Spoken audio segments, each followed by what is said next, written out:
it's the belief when we hold on to something which supports our growth, in my opinion.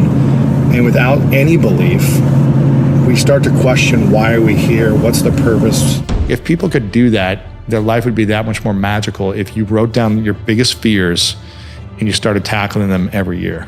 Health is either hurting us or helping us achieve the life we want. And everything comes down to if we're healthy or not. Need motivation? Watch a top 10 with Believe Nation. Top 10, I got a top 10. Got my motivation high for my top 10. Gotta learn from the wise women and men. All my life, like 9 to 9. For my top 10, top 10, 9 to 9. This one's for my top 10. Hey, it's Evan Carmichael, and I make these videos because chances are you are the most ambitious person in your circle, but you know you're capable of more, and you get that push by surrounding yourself with the best. So today, let's learn from one of the best, Lewis Howes, and my take on his top 10 rules for success. Enjoy. Okay, let's kick it off with rule number 1, overcome fear. I've created challenges my whole life to overcome my emotional fears. Fears of rejection, fears of looking bad, fears of being judged. And I'm always thinking of, I try to tell people this, if they want to increase their confidence, write a list, not the shame list, this is the fears list of all the things you're most afraid of. I'm not talking like, I don't know, an alligator or something. Yeah, You're I'm talking about like the emotional fears. Sure. Like I'm afraid of deeper rejection, stuff. I'm afraid of like my wife leaving me, I'm afraid of whatever. And so my whole life I've been afraid emotionally. And at certain stages I just say I'm sick and tired of feeling this way. So I was always afraid to talk to girls because I would get rejected by them all the time. And I never thought I was interesting as like a kid, as like a young teenager. And one summer I was like, I'm sick and tired of feeling scared every time a girl walks by me. Like I would just be scared. I was like, I don't want to feel this way. And I gave myself a challenge this whole summer. After I was 16, I gave myself a challenge in the summer. I was like, every time I see a girl, doesn't matter if I'm attracted, not attracted, I'm gonna go up to her. And I'm gonna have a conversation. Because I was so terrified to do it, I was just like, I need to do it until it doesn't feel scary. Yeah. It was the greatest gift I gave myself. Yeah. Desensitize yourself. Yeah, I was just like doesn't matter how many times I get rejected, I still love myself. And it got me just so calm and confident next to a stranger, a man, woman, it didn't matter. Anybody then. It got me confident to be able to just like take a risk and say something stupid and silly and goofy and just put myself out there. Someone like smile. And it was just like, wow. At the end of the summer, I was going up to like 20, 40-year-old women at a time in groups and just being like, hey, what's up, lady? You know, just like being like a positive, funny, goofy guy. And like, who cares if... You recreated yourself there. I was just like, who cares what they say? Like, I'm never gonna see these people again. But I had so much more confidence, like I was able to get them to smile. We talked for 10 minutes. Whatever, there was a girl that gave me her phone number. You know, it's like, okay, little wins, but it's like, it helped me to, like for the rest of my life, be like, man, I can go talk to anyone. Rule number 2, align with the dream. If you want to achieve anything, I think, especially greatness, and whatever it is, a relationship, a business, whatever it may be, a sports team, the best teams we had was when the coaches sat us down the first day, before we even put on the pads or stepped on the basketball court, sat us down and said, what do we want to achieve this season? And we would literally spend 2 hours going over the number one goal. Is that to win the championship? Is that to go to the playoffs? You know, being realistic with what we had, but what's our vision? What do we want to achieve? So we all had this big dream that we aligned to as a team. And we made sure everyone was aligned to it first. Then we break down, okay, what's it going to take for us to get there? Then what's it going to take for each individual for us to get there? So we all had our own personal goals that we got to write down as well. When we all knew what we were working towards, it was much easier to get there. As opposed to just saying, let's have a great game, or let's play our best. But what are we working towards? So when we would go to practice, we would have an itinerary, specifically in football. We would have an itinerary of every 10 minutes what we were doing. So we're prepping, we're getting grounded and being intentional about getting ready to do defense or offense or whatever it may be. That for me was so powerful, to have a team set me up to win as an individual for my own personal goals with what I need to do every day. So in my life, I just applied those principles to my life when I was on my sister's couch. I would write out my own itinerary every day. How much time am I going to work towards my health? When is that time? What am I allocating it towards? How much time am I working towards reaching out to mentors, to learning new information, to traveling to events, to consuming books, whatever it may be? How much time am I actually hustling? What's that time look like? Right. What am I doing to visualize, to do meditation? I had everything down every single day. And some people may say that's a little crazy or a little too much. Right. Or too constrictive. But for me, I feel like if you want to achieve those results, you've got to be very intentional about every moment.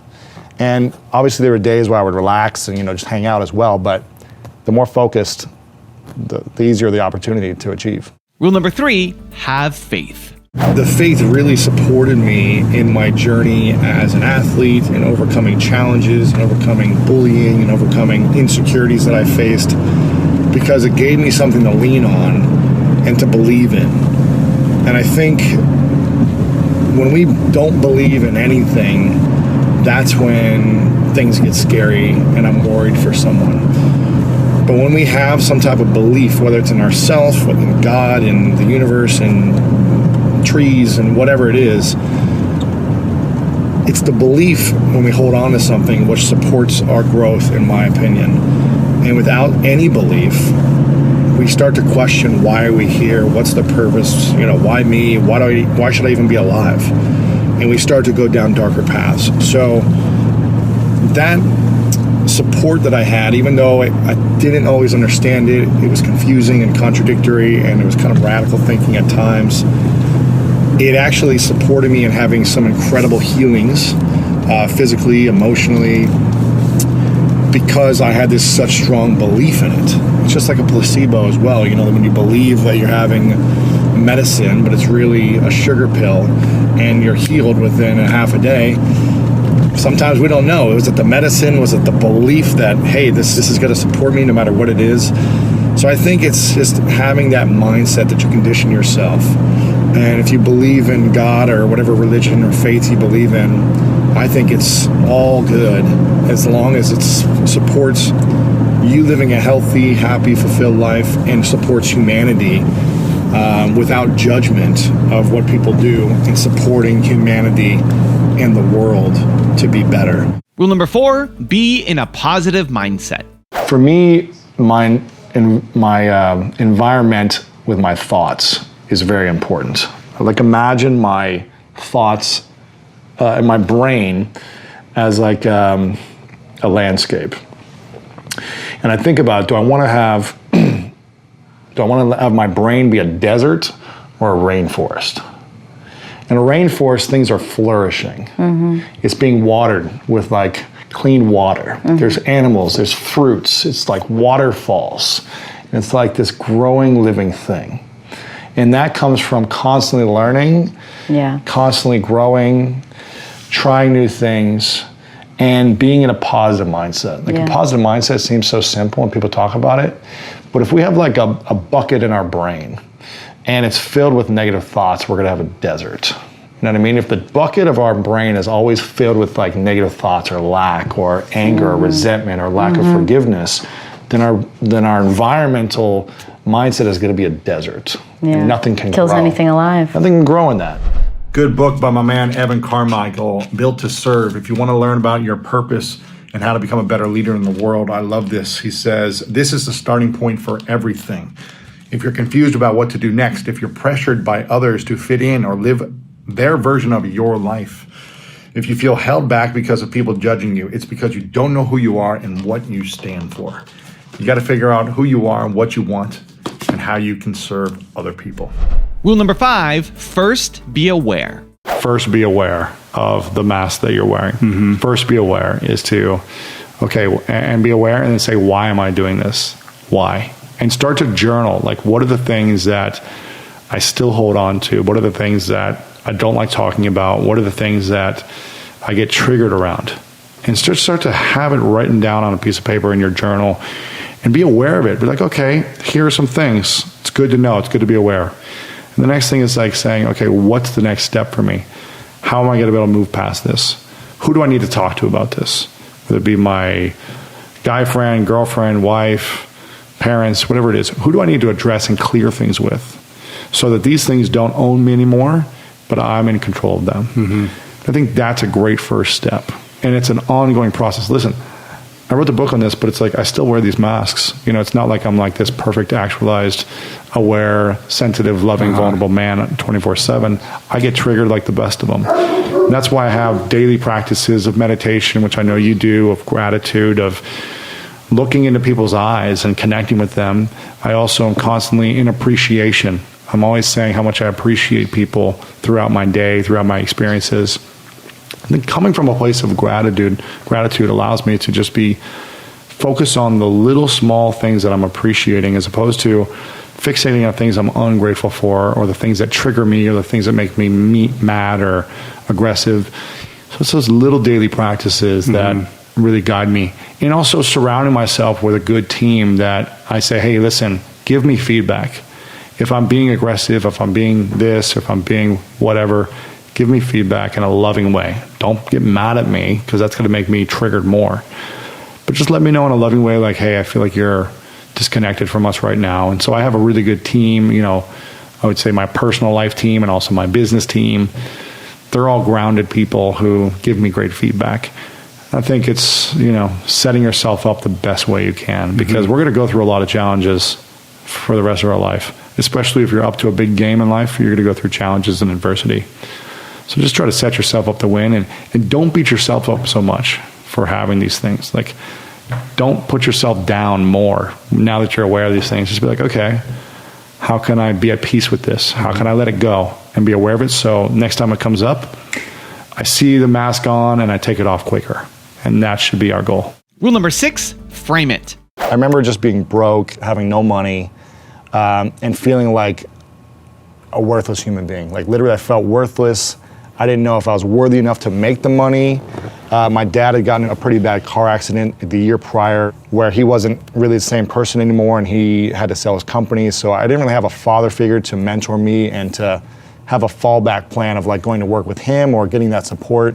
And I remember thinking, do I have enough talent and skills to make money? I knew I could work for people, but that's not what I wanted to do at that time. I already had a taste of this lifestyle of being a pro athlete that I was like, I cannot go back to something else. I need to have that flexibility, that freedom, that I want to be able to perform, I want to be able to produce something and be creative, right? One of my dreams early on was to make $5,000 with a speech. And I had never spoken in public before, so it terrified me. And I never made $5,000 before, so that terrified me. And what I did is I wrote it down and I framed it, because we would do this in sports as well. We would like frame our goals. Right. You put a date on it, right? I would put a date on it and I would sign it as if I awarded it to myself. But I would frame it in a nice frame and I put it up on my mirror and create like a certificate of achievement. You know, Lewis Howes has just been awarded $5,000 for giving this prestigious speech, right? And I would look at it every single day. And that may seem weird or a little like woo-woo-y, or, but for me, seeing it every single day and being so clear that this was my vision, again, whether I achieved it or not was not the purpose, but being intentional on a direction I wanted to go towards. Rule number 7, avoid regrets. If I died today, would I regret not going after this fear? Would I regret that I didn't share this with my girlfriend, my husband, my wife, my kids, that I didn't go back to school, that I didn't write the book, launch the podcast, whatever it is, would I regret it? And for me, I just never want to regret. So I'm like, okay, I've now found a process. I've hired someone to do 3 days a week. I'm fitting it in my calendar. This is a priority every day. And it sucks right now because I feel like I'm not learning I can't speak still, but it's like, it's going to take years. And I just need to trust the process and appreciate all the little wins. And don't try to be fluent right away. Just be like, okay, I know a couple more words today. And that's what I think. If people could do that, their life would be that much more magical if you wrote down your biggest fears and you started tackling them every year. Rule number 8, stand for something. How do you build a tribe online? I think the tribe starts with you being your unique self and either creating a community around your personality or the personality of the brand that you're building. So when I think of like CrossFit, CrossFit built this incredible community based on its philosophy, its mindset, its kind of core principles, and its grit and work ethic that's behind these workouts. So it attracted a tribe. Same thing with Spartan Race, Tough Mudder. There wasn't specifically like a personality that built these communities, although they all have CEOs and personalities, but it's more based on like, here's what we stand for, here's what we believe, here's what this community is. So when you put a stamp in the ground and you say, this is what we do, this is who we are, this is what we're creating together, then you're going to start attracting those people. It's when you don't have anything that you stand for, any beliefs or any uniqueness about you, and you don't know who you are, that's when you're not going to build a tribe. So it starts with, if it's you building a personal tribe, it starts with you letting out more of yourself and being unique as possible to attract people with a like-mindedness, or building a brand around some core principles, some core tenets of what the community stands for, and that's how you start. Rule number 9, take action. And I said, okay, what are the action steps I need to take? I broke this down just like an athlete. What are the action steps I need to take? Right. I need to find a coach, because I have no clue how to speak in front of people. I need to practice, and I need to figure out how to get to this point. I started researching, and I heard about Toastmasters, and I went to 5 clubs in a week, and I said, I gotta go find the one that is the scariest to me. And I went to one where a guy had like been on Oprah before, and all these other professionals and speakers were getting $20,000 speeches, and I was like, wow, this terrifies me, I'm gonna go here. And I remember I walk in, I have this full arm cast on, a mangy t-shirt, board shorts probably, and sandals. I'm walking in, they're all in suits, professionals, like 30, 40, 50-year-olds. I'm this 24-year-old punk. And I say, hey guys, here's my dream. And I was terrified, but they were so supportive. They were so supportive, and they welcomed me in, and they said, we're gonna support you. Every week I would go and practice and show up. And every week I had a coach that would go over my speeches with me, these 5-minute speeches.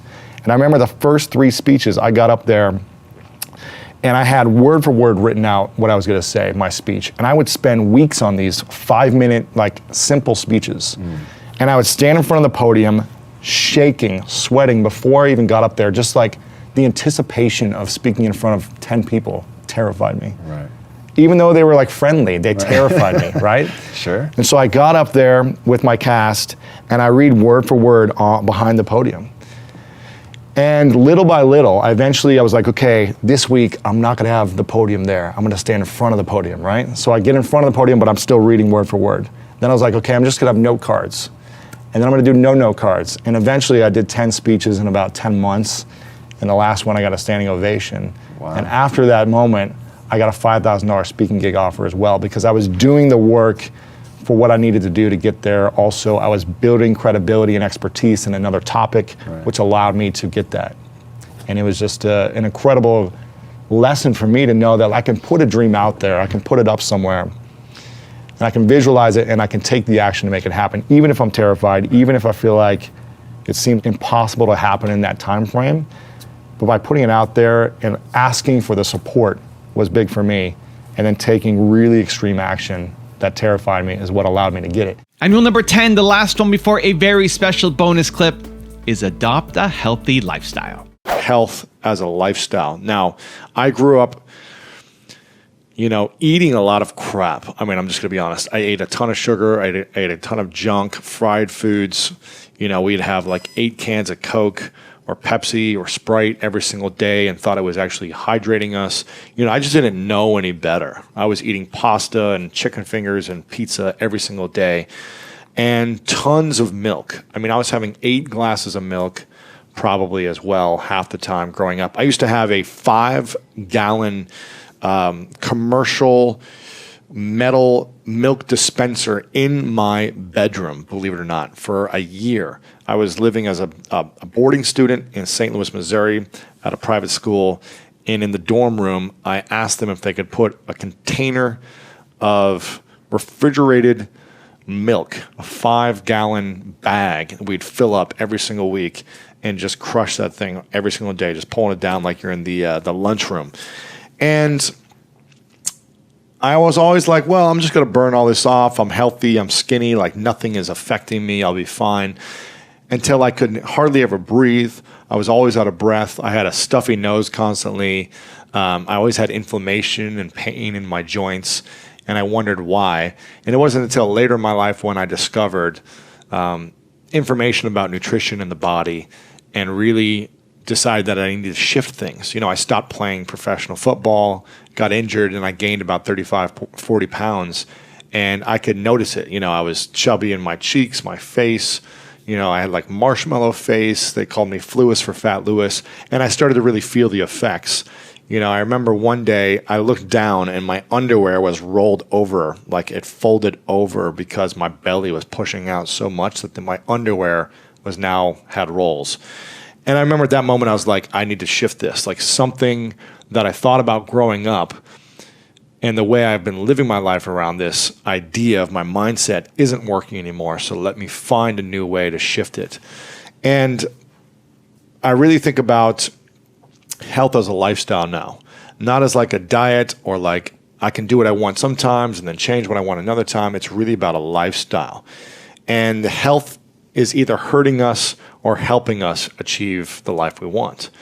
And everything comes down to if we're healthy or not. Nothing else really matters if we're sick. Think about it. If you've been on your bed for a week or on your couch for a week, you miss work, you miss school, you can't go do any activities, you can't be around your loved ones because you're sick, you're coughing, you're in pain, you can't move. You'll do anything to get over the sickness, to get over the pain.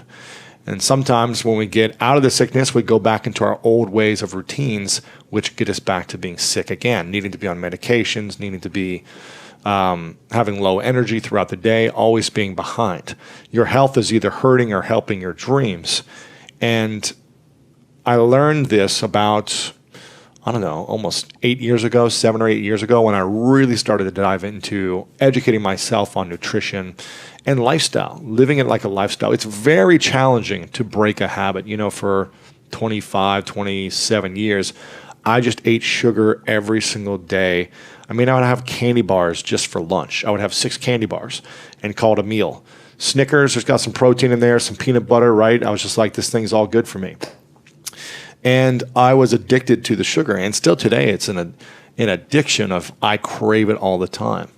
But when I shift my mindset around this is either helping or hurting me for a greater purpose in my life, for a greater vision in my life, when I shift the mindset and think of something bigger than the pleasure of right now, of having that sugar rush or sugar high or whatever it may be, and I shift it towards the mind of the future, the mind of something greater that I'm thinking about, of something I want to achieve, or how I want to show up for people, or how I want to inspire people, or how I want to live a long time pain-free so that I can do the things I love. When I start to put my attention on my dreams and aspirations, then my mindset is able to push through any of the desires of wanting to have bad food.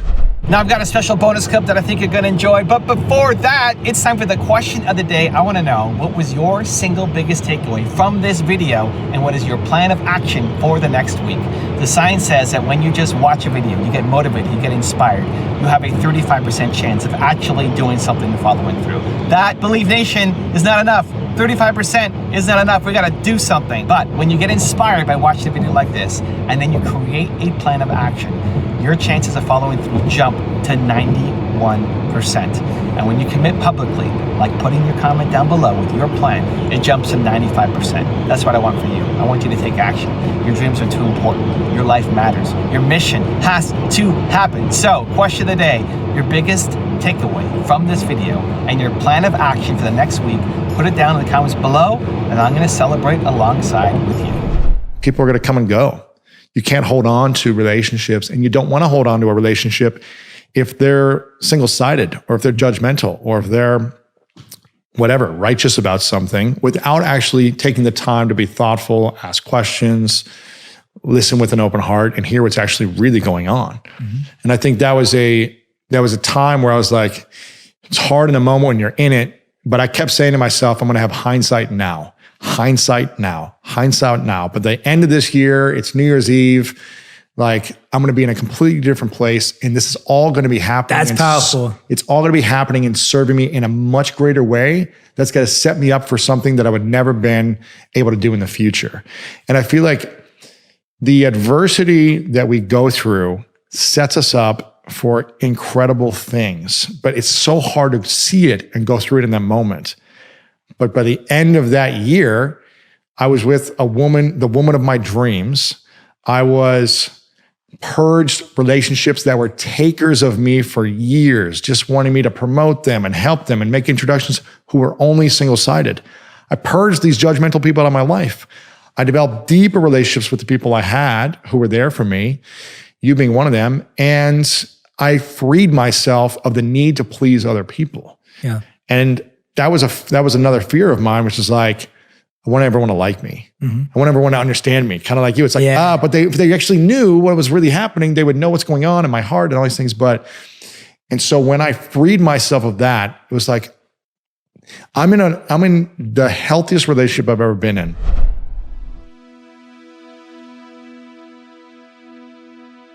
If you want 10 more amazing rules from Lewis Howes, check out the video right there next to me. I think you'll love it. Continue to believe, and I'll see you there. We want to be seen and acknowledged. It's what drives us. And yet it's a thing that few of us do for others. We don't acknowledge others.